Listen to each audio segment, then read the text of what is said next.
BJP ने 2 मार्च को लोकसभा चुनाव को लेकर अपनी पहली लिस्ट जारी कर दी और इसमें कुल 195 उम्मीदवारों के नामों का ऐलान कर दिया गया है। 2 अहम राज्य उत्तर प्रदेश, मध्य प्रदेश के ज्यादातर सांसद बनाए रखे गए हैं, यानी कि उन्हें टिकट मिला है, जबकि पार्टी ने दिल्ली में, छत्तीसगढ़ में कई सांसदों का पत्ता काट दिया है। दिल्ली की बात की जाए तो 2014 और 2019 में लोकसभा चुनाव में बीजेपी ने सभी 7 सीटें जीती, लेकिन इस बार दिल्ली की लोकसभा सीटों से बीजेपी अपने उम्मीदवारों में बड़े बदलाव कर चुकी है।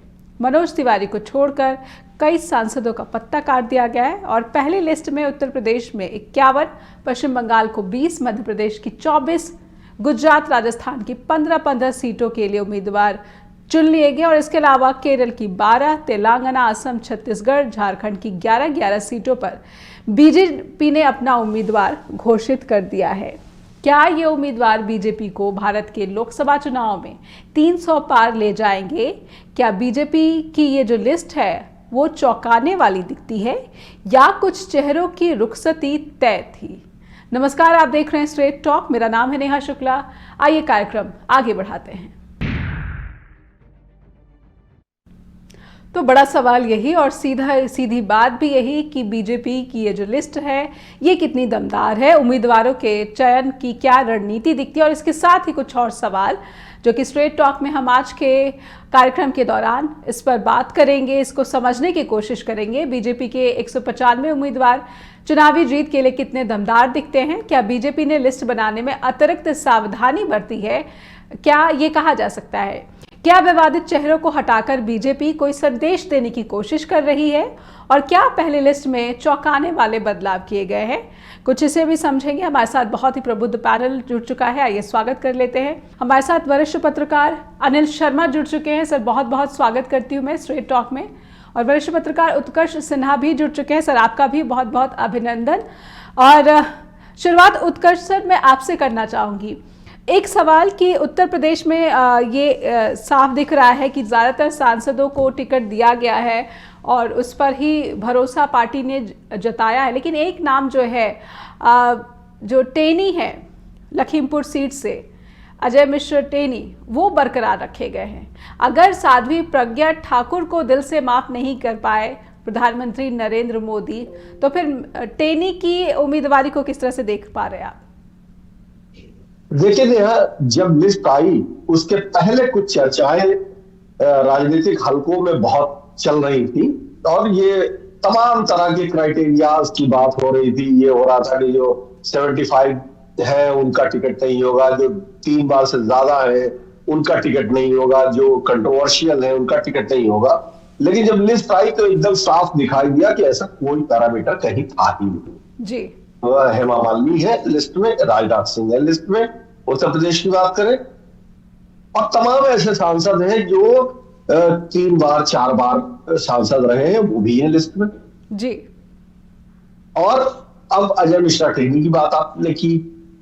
देखिए, अगर आप पूरे देश की लिस्ट को देखें तो बहुत साफ दिखता है कि इसमें कंट्रोवर्शियल होना या ना होना कोई इशू नहीं। अगर कंट्रोवर्सी मैटर करती तो बंसुरी स्वराज को नहीं होना चाहिए था, क्योंकि उन्होंने 4 जो famous cases as a lawyer लड़े हैं, एक नीरव मोदी का केस लड़ा, एक मणिपुर सरकार का केस लड़ा, एक ब्रजभूषण शरण सिंह का केस लड़ा, तो फिर क्यों है वो? तो कुल मिला के बात यह है कि एक मैसेज बड़ा साफ है पूरी पार्टी को भी और पब्लिक को, कि नरेंद्र मोदी जिसको चाहते हैं वो सही है और चुनाव चूंकि नरेंद्र मोदी के नाम पे लड़ा जाना है। मैं आपको उत्तर प्रदेश में कम से कम 20 ऐसे नाम गिना सकता हूं जिनको ये बात थी कि पब्लिक ओपिनियन इनके बिल्कुल खिलाफ है, लेकिन ये कॉन्फिडेंस कहिए या मोनोपोली की पॉलिटिक्स कहिए, एकदम क्लियर है कि पार्टी ने यह तय कर रखा है कि पूरा चुनाव नरेंद्र मोदी के नाम पे लड़ा जाना है।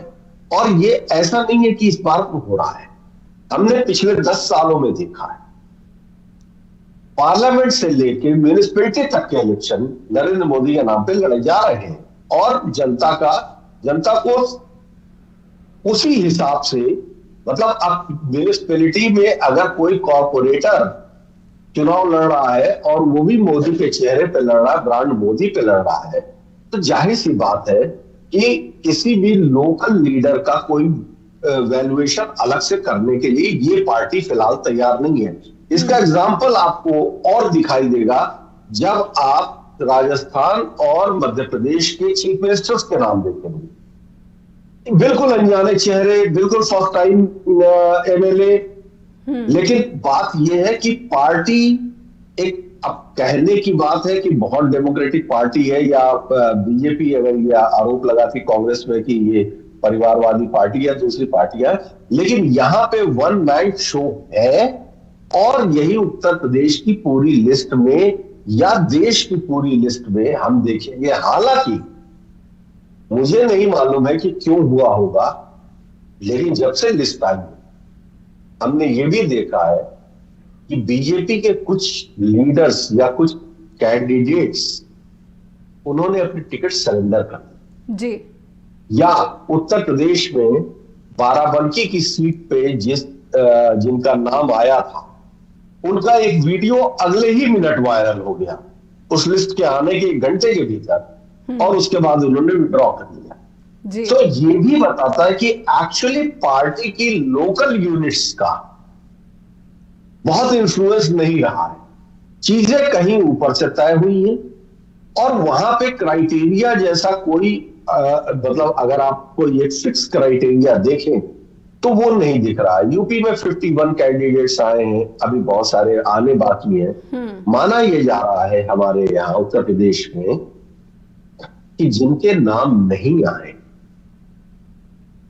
वही लोगों में से कुछ के टिकट अगर बदले गए तो बदले गए, अन्यथा वही सारे कैंडिडेट्स हम फिर देखेंगे, बजाय इसके कि जो सर्वे की बात होती थी बीजेपी में कि एक सर्वे हो रहा है जहां परफॉर्मेंस अप्रेजल हो रहा है। अगर परफॉर्मेंस अप्रेजल होता तो उत्तर प्रदेश में कम से कम 30 नाम कटने चाहिए थे। तो और ये हम सर्वे की बात नहीं कर रहे, हम जनरल परसेप्शन की बात कर रहे हैं। तो ऐसा नहीं हुआ। इसका सीधा मतलब यह है कि अब पार्टी के भीतर बाकी कुछ नहीं है, एक कोटरी है, नरेंद्र मोदी, अमित शाह और उनके जो भी सलाहकार टीम में आप माने, जिसमें ऑब्वियसली कोई पुराना बड़ा नेता नहीं है, वो ही तय कर रही है कि क्या लड़ना है, किसको लड़ना है, कैसे लड़ना है, और सारा चुनाव मोदी के नाम पर केंद्रित होना है। हैरत दिखा रहे हैं कि मीनाक्षी लेखी को हटा दिया गया, परवेश वर्मा को हटा दिया गया, और शिवराज चौहान का नाम ले लिया गया, लेकिन नितिन गडकरी मिस रह गए। इन सब बातों को, इन सब सवालों को किस तरह से देख रहे हैं आप? देखिए, अभी उत्कर्ष जी ने बोला, बिल्कुल एग्री करता हूं मैं। पहले तो अगर नाम सही ले रहा हूं तो ठीक है सर, अगर नहीं आपका नाम सही ले रहा हूं तो माफी चाहूंगा। उत्कर्ष जी का मैंने पूरा सुना, उन्होंने बिल्कुल सही बात करी। ये बेसिकली चुनाव जो है मोदी ब्रांड नेम पे हो रहा है, और इसमें जो खड़े हो रहे हैं कैंडिडेट्स, उसमें वो कंट्रोवर्सी और नो कंट्रोवर्सी की कोई बात ही नहीं है।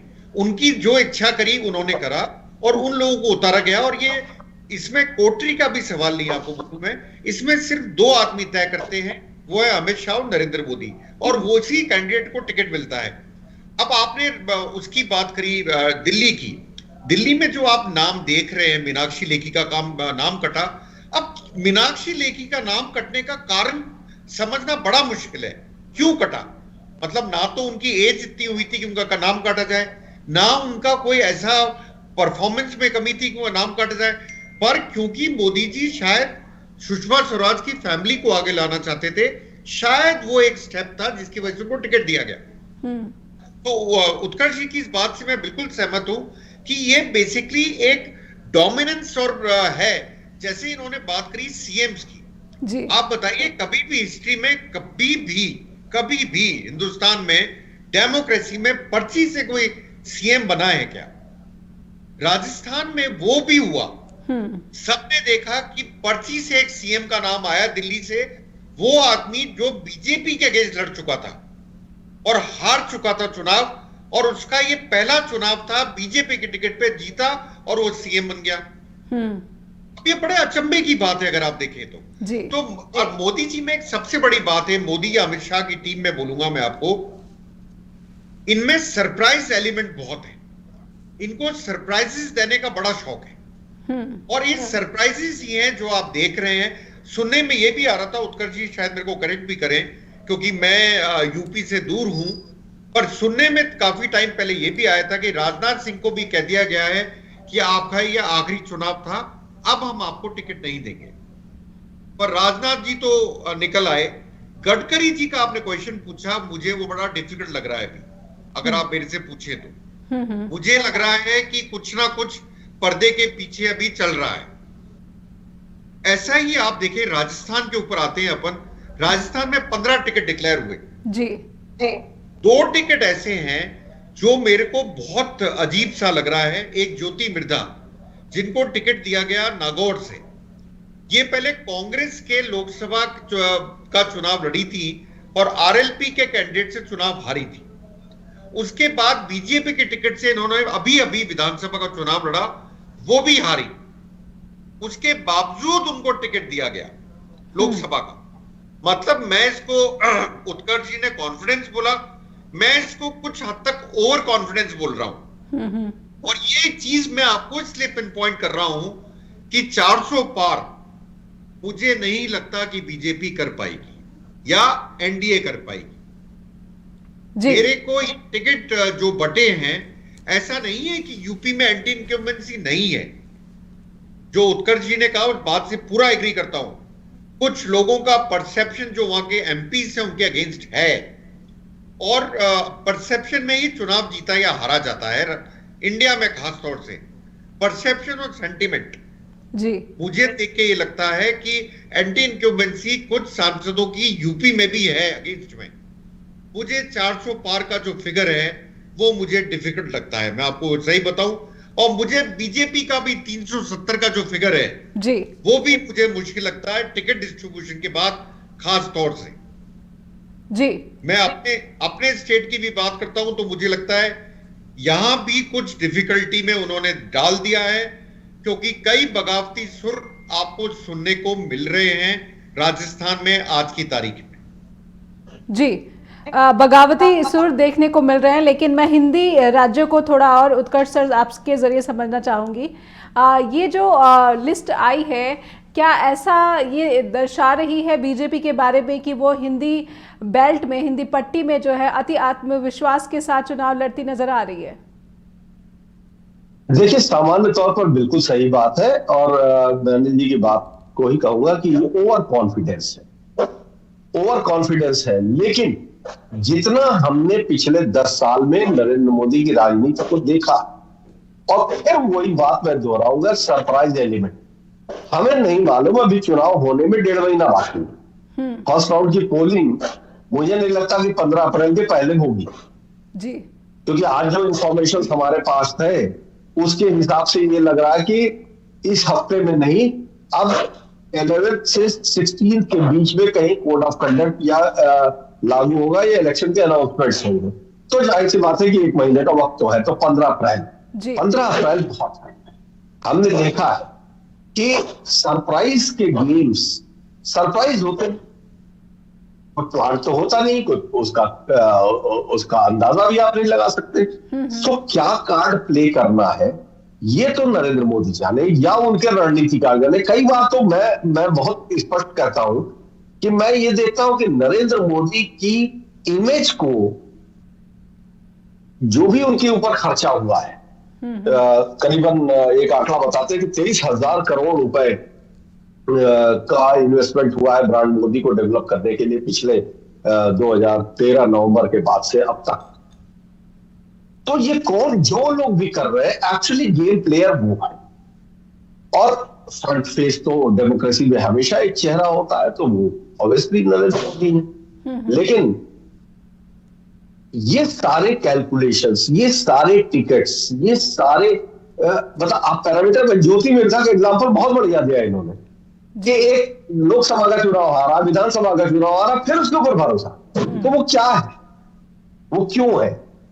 या उत्तर प्रदेश में अजय मिश्रा टेनी एक इशू है, या अभी ब्रजभूषण शरण सिंह का नाम नहीं डिक्लेयर हुआ, कैसा की सीट अभी नहीं डिक्लेयर हुई है, और वो भी एक इशू है जी।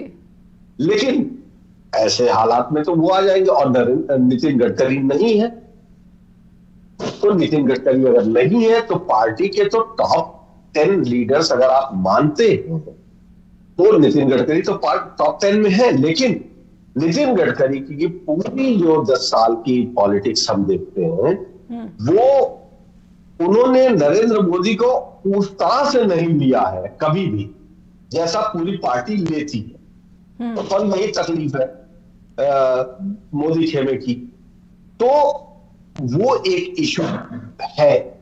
तो इसका दो मतलब निकल रहा है जी। एक तो ये कि जो भी थिंक टैंक है या जो भी स्ट्रेटजी मेकर्स हैं नरेंद्र मोदी के, वो ओवर कॉन्फिडेंस में है, या उनके पास कोई और सरप्राइज एलिमेंट है जो हमारे आपको देखना बाकी है। और दूसरा, वो कतई आसानी से किसी ऐसे व्यक्ति को पार्टी में स्वीकार करने के लिए तैयार नहीं है जो नरेंद्र मोदी के को थोड़ा भी चैलेंज करने की स्थिति में हो।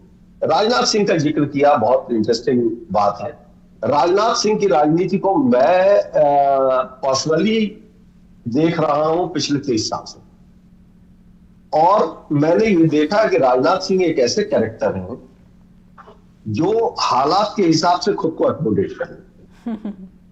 एक वक्त में वो भारत के प्रधानमंत्री बनने की दौड़ में थे, लेकिन उन्होंने चुपचाप चीजों को स्वीकार किया, और वो इस बार उनका टिकट, बिल्कुल सही बात है कि ये चर्चा थी कि उनका टिकट बदला जाएगा, उनको कहीं अकोमोडेट किया जाएगा, या मार्गदर्शक मंडल जो शब्द आता है वहां पर वो जाएंगे, लेकिन उन्होंने टिकट बचा लिया। तो उनके अपने कैलकुलेशंस हैं, उनके अपने कनेक्शंस हैं, उनके अपने संघ के साथ रिश्ते हैं, नितिन गडकरी के भी हैं जी। और खासतौर पर संघ के हेडक्वार्टर के साथ रिश्ते हैं नितिन गडकरी के।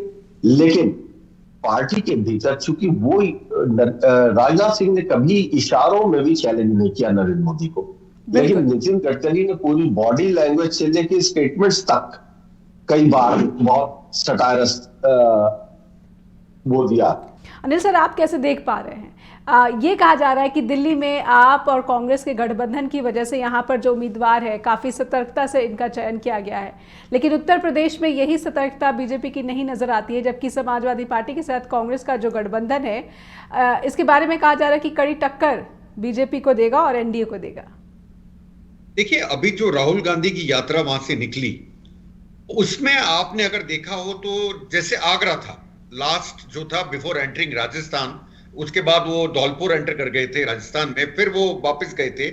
तो अगर आप देखें उसमें जो भीड़ थी, जिसमें अखिलेश यादव भी थे, राहुल गांधी भी थे और प्रियंका गांधी भी थी, वो मैं किसी जर्नलिस्ट से, वहां लोकल जर्नलिस्ट से बात कर रहा था आगरा में, तो उन्होंने एक वर्ड यूज करा, he said there was sea of people. एक तरह से समुद्र था लोगों का जो यात्रा के साथ जुड़ा था। पर क्या ये वोट में ट्रांसलेट होगा नेहा जी या नहीं होगा, ये बहुत बड़ा क्वेश्चन है।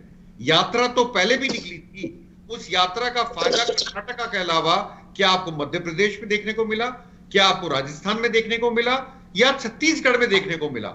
आपको नहीं मिला। और उसका कारण क्या था? मैं ओवर कॉन्फिडेंस की बात से थोड़ा अलग जा रहा हूं अब, और आपके टॉपिक से थोड़ा चेंज कर रहा हूं। उसका मेन कारण मानता हूं, कोई भी ऑपोजिशन पार्टी हो इंक्लूडिंग कांग्रेस, इनके पास नैरेटिव नहीं है लड़ने का, जिसको हम एस्पिरेशनल नैरेटिव बोलते हैं। आप क्या दोगे?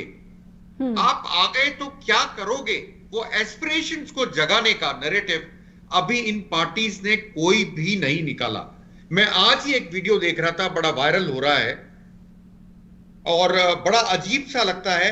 मैं उसकी सच्चाई पे नहीं बता सकता क्योंकि मैंने देखा है, पर मैं ये नहीं बता सकता मॉर्फ्ड है या नहीं है।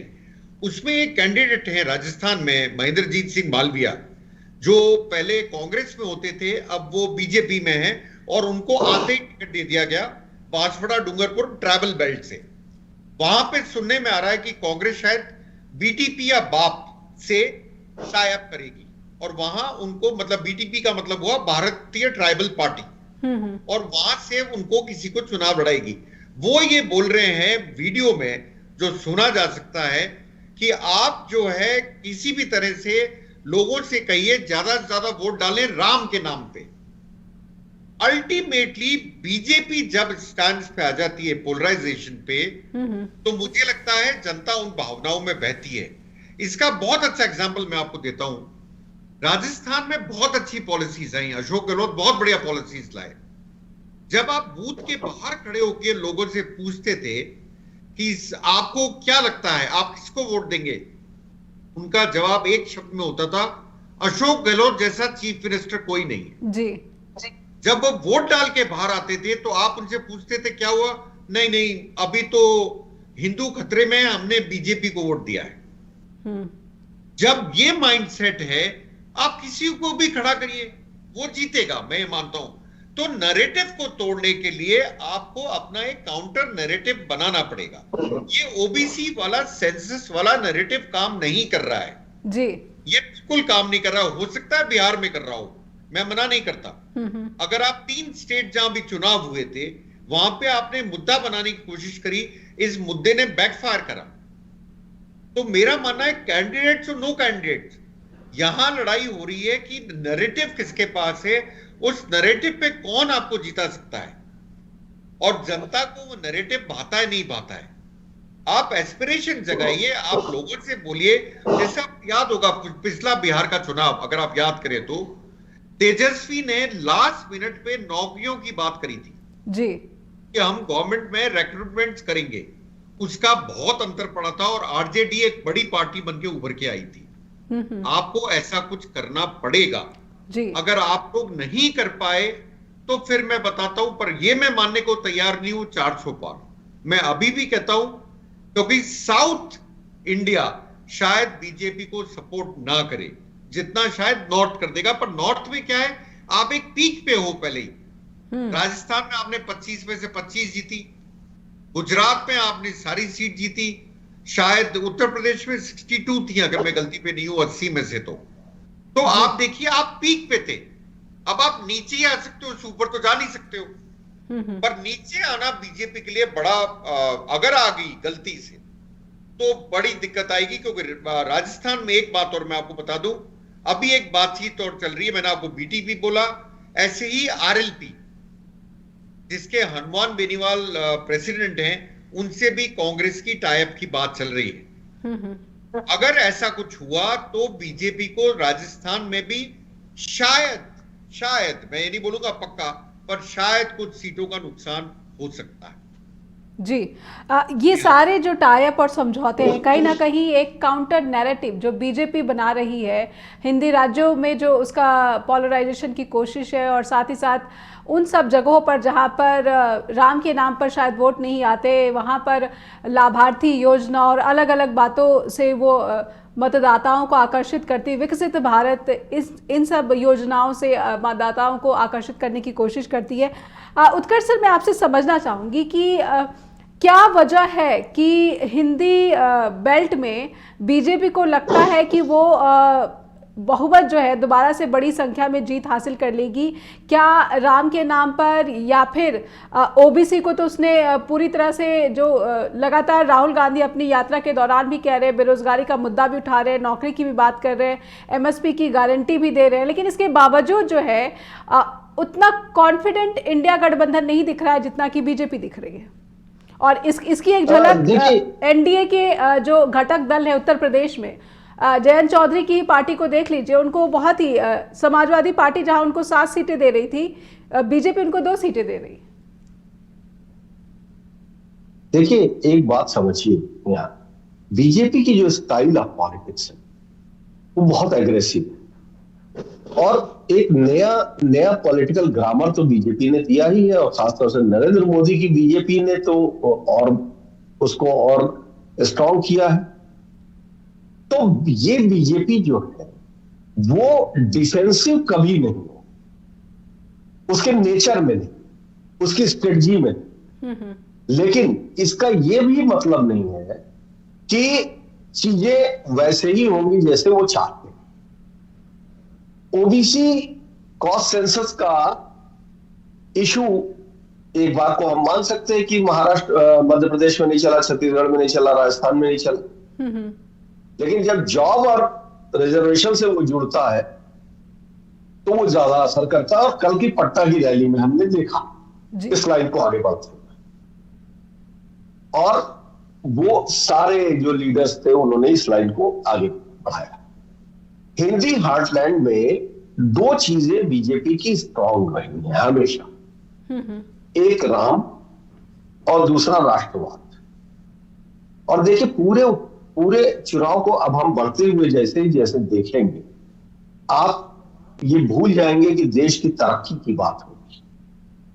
बीजेपी के सारे नेता अब वो राष्ट्रीय अस्मिता, दुनिया का डंका और ये सारी चीजों की ही बात करेंगे।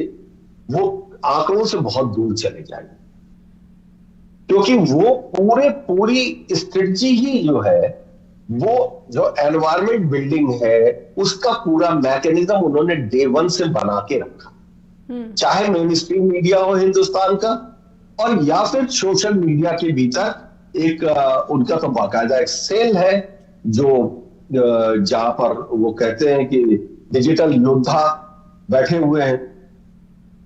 तो लड़ाई बिल्कुल दो स्फीयर पे है। एक स्पीयर जो है वो नैरेटिव बिल्ड करने, मास को एक तरीके से कहिए हिप्नोटाइज करने, या उन सवालों को जुबान में डालने का जो सवेरे आपके व्हाट्सएप में आपके साथ सामने आ जाते हैं। और दूसरी तरफ ये है कि ग्राउंड की रियलिटीज को जैसे तेजस्वी यादव ने धीरे धीरे उसको नर्चर किया है, उस तरीके से ग्राउंड रियलिटीज को नर्चर करना। क्योंकि लाभार्थी तो ठीक बात है, लाभार्थी भारत की राजनीति में नया नहीं रहा। आज मैं देख रहा था कि आज खबर ये आई कि हिमाचल प्रदेश में भी अब 1500 रुपए महिलाओं को हर महीने पेंशन मिलेगी। दिल्ली में भी हर महिला को मिलेगी, 8 लाख महिलाओं को मिलेगी जी। तो अब तो हर सरकार इस चीज को ऑप्ट कर चुकी है ना जी। लेकिन असल कोर जो है वो हिंदुत्व है, राष्ट्रवाद जी। अब अगर अपोजिशन हिंदुत्व को के चक्कर में पड़ता है तो वो बीजेपी के ग्राउंड पे खेलेगा, और अगर बीजेपी के ग्राउंड पे खेलेगा तो उसको सफलता नहीं मिलेगी। नेशनलिज्म एक ऐसा सवाल है जिसका कोई भारत विरोधी होना किसी को भी तमगा नहीं हो सकता, लेकिन बीजेपी भारत समर्थक है कि नहीं है, इसको काउंटर करने में अपनी ऊर्जा खर्च करना, ये भी बीजेपी को सपोर्ट, बीजेपी के अपोजिशन को काम नहीं आएगा इस वक्त जी।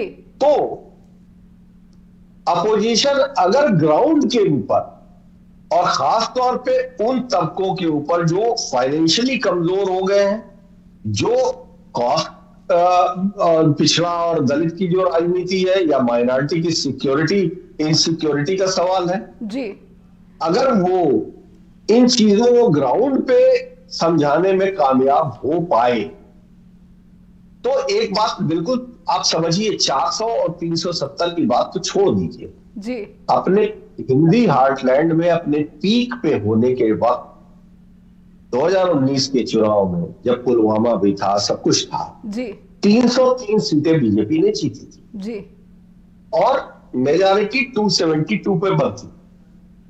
तो एक्चुअली ऐसा नहीं है कि बहुत ह्यूज मेजॉरिटी के साथ। शायद दक्षिण में जो है बीजेपी का परफॉर्मेंस उतना अच्छा ना रहे, लेकिन लगातार दक्षिण में जैसे तेलंगाना की रैली की तरफ आपका ध्यान आकर्षित कराना चाहूँगी। जिस तरह से तेलंगाना की जनसभा को संबोधित किया प्रधानमंत्री नरेंद्र मोदी ने, और वहाँ से भी ये खबर निकल कर आया कि कांग्रेस के जो मुख्यमंत्री हैं उन्होंने प्रधानमंत्री नरेंद्र मोदी को बड़ा भाई कहा। तो कुछ इस तरह की जो मीडिया में खबरें आती रहती हैं, तो लगातार और दक्षिण के राज्यों पर भी बीजेपी की कोशिशें, तमिलनाडु में बीजेपी की काफ़ी कोशिशें देखने को मिल रही हैं। और एक इमोशनल एक और अपील जो कि लालू यादव के टिप्पणी के बाद खास तौर पे प्रधानमंत्री ने कि मेरा परिवार तो 142 करोड़ भारतवासी हैं। तो जब आप कहते हैं कि एक नरेशन, एक नैरेटिव ही जो है लोकसभा चुनाव में मतदाताओं को आकर्षित करता है। मुद्दे तो अपनी जगह होते ही हैं, लेकिन एक नैरेटिव की बहुत बड़ी जरूरत होती है। अनिल सर, मैं नेहा जी पहले तो उत्कर्ष जी की बात को आगे बढ़ाना चाहूंगा। उन्होंने बहुत अच्छी बात बोली कि उन्होंने पॉलिटिक्स को रीडिफाइन करा है। मैं इसको बहुत अलग शब्दों में डिफाइन करता हूं। बीजेपी रग्बी पॉलिटिक्स करती है, जहां उछाड़ पखाड़, पांव खींचना, ऊपर पड़ना, वैसी पॉलिटिक्स। बाकी जो लोग कर रहे हैं वो शायद अभी तक चेस की पॉलिटिक्स कर रहे हैं। आपको भी रग्बी पॉलिटिक्स खेलनी पड़ेगी, आपको भी एग्रेसिव होना पड़ेगा। आपने साउथ की बात करी। साउथ में मेरा मानना है अभी भी बीजेपी को कई साल लगेंगे वहां पे अपने आप के पैर जमाने के लिए। मैं नहीं मानता कि तेलंगाना में जब कांग्रेस जीती है, क्योंकि मैं भी हैदराबाद था, वहां टैक्सीज में ट्रेवल करा मैंने, रेवंत रेड्डी की बड़ी तारीफ है जी। लोग वहां पर बड़ी तारीफ करते थे। एक तो वो यंग हैं और उन्होंने जो वो काम कर रहे हैं उसकी बड़ी तारीफ है वहां पर अभी तक। मैं अभी आपको लेटेस्ट बता रहा हूं, आगे मैं नहीं जानता हूं, क्योंकि मैं कई बार एक चीज कोट करता हूं। ब्रिटिश प्राइम मिनिस्टर होते थे 60s में, हैरोल्ड विल्सन, उनका एक स्टेटमेंट है, even a week is a long period in politics, so what happens today you don't know what will happen tomorrow. Right. So आज की तारीख में अगर आपको बोलूं, क्योंकि मैं हैदराबाद खुद था, वहां जिससे भी बात करते थे वो रेवंत रेड्डी की बहुत तारीफ करता था। मुझे नहीं लगता कि जो पहले बीजेपी का परफॉर्मेंस थी वो बीजेपी वहां पे रिपीट कर पाएगी, या for that matter even in Karnataka और एनी ऑफ द स्टेट्स। मतलब साउथ में वो परफॉर्मेंस नहीं आ सकती, और नॉर्थ में आप पीक ले चुके हो, उस पीक से आप ऊपर नहीं जा सकते हो, except for one state, that is Uttar Pradesh, जहां आपके पास में सीटें और हैं। पर वहां भी मुझे मुश्किल लगता है आपके कि इतनी सीटें शायद आ पाएंगी, क्योंकि गठजोड़ है, और जो रिस्पांस मिला राहुल गांधी की रैली को वो अनएक्सपेक्टेड था। हाँ, मैं ये मानता हूं कि क्राउड का आना ये कहीं नहीं दर्शाता है कि आप वो वोट में तब्दील होगा, ये कहीं नहीं दर्शाता है, पर मतलब ये है कि कहीं ना कहीं सपोर्ट बेस है। अभी भी कुछ लोग हैं जो नरेंद्र मोदी की पॉलिसी से खुश नहीं है जी। और खास तौर से आप देखिए जो मुद्दे उठाए जा रहे हैं। अब राहुल गांधी ने थोड़ा चेंज करा है, मैं आपको बताता हूं। अग्निवीर पे आए हुआ, और अग्निवीर आपको बताता हूं बहुत बड़ा मुद्दा है। अगर इसको ढंग से खेला गया, या एमएसपी को ढंग से खेला गया, या आपको याद होगा कांग्रेस महाराष्ट्र के चुनाव विधानसभा में एक स्कीम लाई थी, न्याय। अगर न्याय जैसी स्कीम को वापस से लाते हैं तो एक नया नैरेटिव बनता है। प्रॉब्लम कांग्रेस में क्या है, आज ओबीसी पे बोलते हैं, कल किसी पे बोलते हैं, फिर तीसरे दिन किसी पे बोलते हैं। एक फिक्स नैरेटिव आज तक कांग्रेस ने नहीं दिया। कांग्रेस ही नहीं, विपक्ष की, इंडिया अलायंस की कोई भी पार्टी देख लीजिए जिसने कोई नया नैरेटिव दिया हो। एक नैरेटिव आप लेके आए थे वेलफेयरिज्म का, आपने तीनों स्टेट में वेलफेयरिज्म की कोशिश करी, नॉर्थ के, जिसको हम काउ बेल्ट भी बोलते हैं या हिंदी बेल्ट भी बोलते हैं, मध्य प्रदेश, राजस्थान और छत्तीसगढ़, पर वेलफेयरिज्म भी हार गया, देखिए आप, इन फ्रंट ऑफ पोलराइजेशन। तो आपके नैरेटिव को आपको बिल्कुल सही करना पड़ेगा। साउथ में नेहा जी जो आपने क्वेश्चन पूछा मेरे से, मुझे लगता है कि बीजेपी की सीट डिक्लाइन होगी, पर मैं फिर इस बात को ऐड करूंगा, पॉलिटिक्स में एक सप्ताह भी बहुत होता है जी। कांग्रेस के पास यानी वक्त है, अगर वो अभी भी जो है कोई स्ट्रॉन्ग नैरेटिव बना पाने में सक्सेसफुल रहती है। उत्कर्ष सर, मैं आपसे समझना चाहूँगी, क्या राहुल गांधी की जो भारत जोड़ो न्याय यात्रा है उत्तर प्रदेश में अपनी पार्टी को, कांग्रेस को मजबूत करती दिख रही है? कार्यकर्ताओं के बीच उत्साह जो है बढ़ा है पहले के बनिस्बत, खास करके लोकसभा चुनाव भी जिस तरीके से यूपी अपनी भूमिका निभाता है, ऐसे में कांग्रेस को कितना फायदा दिख रहा है? अगर मैं इस लिस्ट को ही देखूं, बीजेपी जी। नेहा, एक बात, कांग्रेस की जो सबसे बड़ी प्रॉब्लम है, और खासतौर से उत्तर प्रदेश जैसे प्रदेश में जी, राहुल गांधी आए, भीड़ जुटी, चले गए, नीचे उसको संभालेगा कौन पीछे? और वहां पर कांग्रेस का जो ढांचा है यहाँ पे, वो ये मान लेता है कि अब राहुल गांधी आया वो माहौल बना ले गए। राजनीति अब ऐसी नहीं रही। बीजेपी एक ऐसी पार्टी है जो 24/7 इंटू 365 इंटू 5 इलेक्शन मोड में उसके हर वर्कर के पास काम है। मैं तो देख रहा हूं उत्तर प्रदेश में राहुल की यात्रा निकल गई, स्टेट कमेटी के पास कोई काम नहीं, कोई विजन नहीं। यहां तक कि जो 17 सीटें मिली हैं, मैं पर्सनली ये कहता हूं, लोग ये कह रहे हैं कि 10 सीटें ऐसी हैं जो बिल्कुल बेकार है। मैं ये कह रहा हूं कि इस वक्त उत्तर प्रदेश कांग्रेस के हाथ में जो 8 सीटें हैं इन 17 में से, जी, अगर कांग्रेस ढंग से काम कर जाए तो उसका स्ट्राइक रेट मोर देन 60% हो जाए। लेकिन अब कांग्रेस करेगी कि नहीं करेगी पता नहीं, तो वो हमेशा दूसरे पे डिपेंडेंट है। समाजवादी पार्टी, और देखिए इश्यूज की जहां तक बात है, मैं एक चीज मानता हूं कि नरेटिव तो बनाने का जो पूरा मैकेनिज्म है वो अपोजिशन में किसी के पास नहीं, किसी के हाथ में नहीं। पास का सवाल नहीं, हाथ में। लेकिन लोग समझ तो रहे। मैं उत्तर प्रदेश के विधानसभा चुनाव का हवाला दूंगा 2022 का। समाजवादी पार्टी का वोट परसेंट 10% बढ़ा, वोट शेयर। बीजेपी की 55 सीटें घटी, योगी आदित्यनाथ जैसे चमत्कारिक नेता के होते हुए। क्यों हुआ? ये क्या था? ये कास्ट भी नहीं थी, ये राष्ट्रवाद भी नहीं था, ये हिंदुत्व भी नहीं था, तो फिर क्या था? ये था ओल्ड पेंशन स्कीम, यूथ का डेस्परेशन, ये वो वोट था जी। अब उस वोट को हालिया दिनों में उत्तर प्रदेश एक ऐसा बड़ा अद्भुत प्रदेश हो गया है जहां पिछले 7 साल में 6 बार गवर्नमेंट ने भर्ती करने की कोशिश की और पेपर लीक हो गए। और पेपर लीक होना और उन एस्पिरेंट्स का, जॉब एस्पिरेंट्स का बैक हो जाना जी बहुत बड़ा इशू है। ये नेशनल लेवल पे नहीं आता, लेकिन ये है, ग्राउंड पे है। बिल्कुल। और ये वो यूथ है जो 2014 में यही यूथ नरेंद्र मोदी के सपनों का एक तरीके से टास्क बेयरर हो गया था। जी। अब आज 10 साल के बाद एक लाइन में अनिल जी कुछ एक लाइन में कहना चाहते हैं, समय समाप्त हो गया, लेकिन अनिल सर जी।